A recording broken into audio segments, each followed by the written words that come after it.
It is important that you familiarize yourself with all operating controls.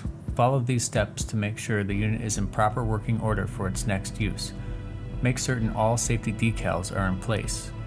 Inspect the machine for any bent, damaged, or loose parts. The owner's manual is located in the manual tube on the tiller's left handlebar.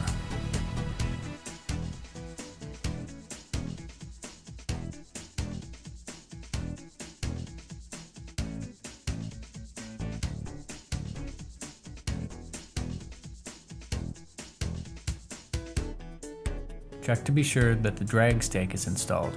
Also make sure that it moves freely by pulling out the depth bar adjustment pin and sliding it up and down.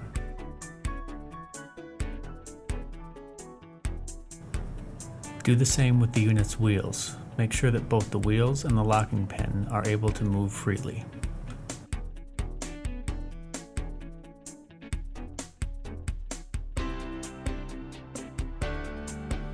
Inspect the machine and engine for signs of oil or fuel leaks.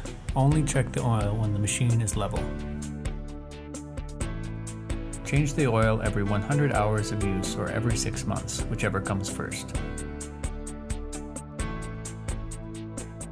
There is a fill location on each side of the engine.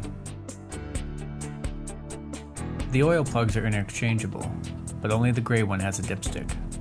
Make sure the dipstick is clean and dry. To properly check oil, insert without twisting in.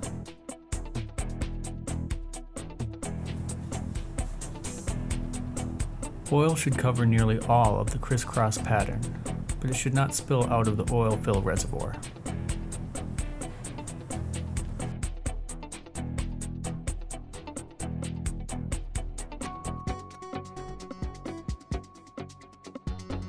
Remember, never fill the fuel tank indoors. Also, never add fuel or remove the gas cap if the engine is running or hot. Do not fill the gas tank to the top. Leave at least 1 inch of empty space to allow for fuel expansion.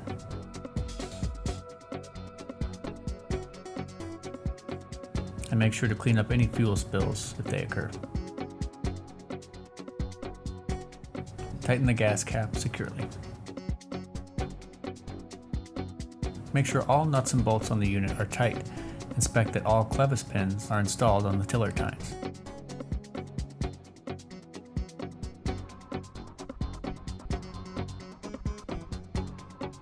Check to be sure that all tines are installed correctly. Make sure the tines slide off and on freely and that both the 14-inch and 26-inch positions can be utilized if needed.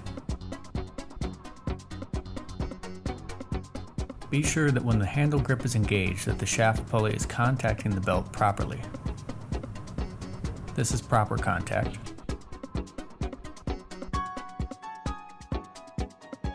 This is improper contact.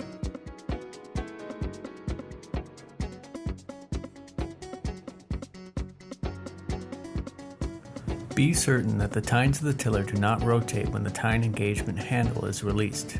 If this happens, the tiller must be serviced before it can be used again.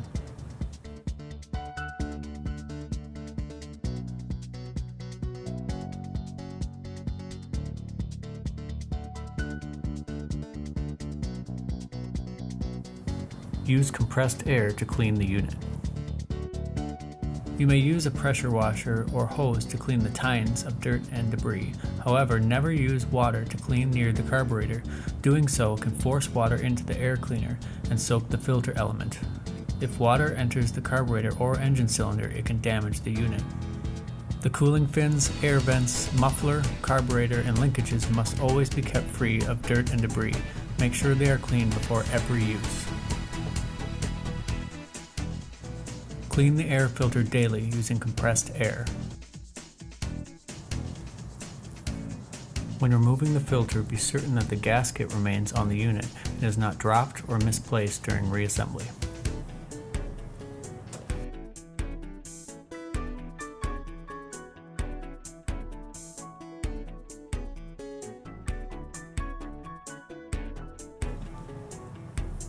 When using compressed air to clean the air filter and the pre-cleaner, spray mostly from the inside outward.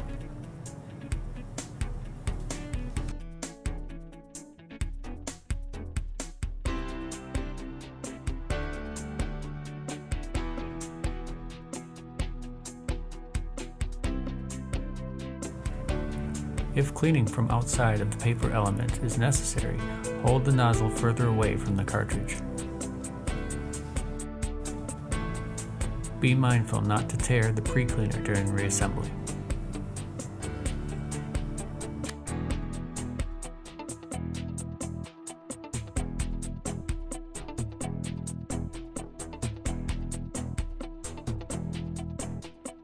Service the air filter every 25 hours of operation. Specific instructions for doing this can be found in the operator's manual. Use any type of dry lubricant or a very small amount of 30 weight oil as needed in the following areas: the tine engagement lever, wheel bearings, don't forget to spin the wheels, wheel support locking pin and bracket, drag stake adjustment,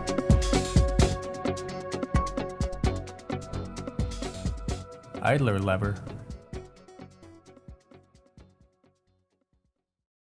and idler shaft and pulley hub.